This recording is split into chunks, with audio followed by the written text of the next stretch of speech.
नमस्कार दोस्तों, मेरा नाम है कवल शर्मा और मैं पेश हूँ आपकी सेवा में। तो दोस्तों, आज हम बात करते हैं पीडीएफ के बारे में कि पीडीएफ फाइल जो है आप उसको कैसे अपने सिस्टम पे देखें।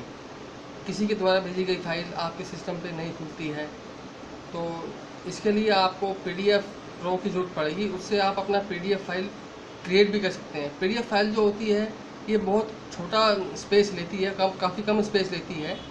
तो आइए चलिए सीखते हैं पीडीएफ फाइल को कैसे क्रिएट किया जाता है। और हाँ, इसके द्वारा आप स्कैन भी कर सकते हैं और उसको पीडीएफ फॉर्मेट में कन्वर्ट कर सकते हैं। और कृपया मेरे वीडियो को लाइक, कमेंट, शेयर और सब्सक्राइब करना ना भूलें। Thank you.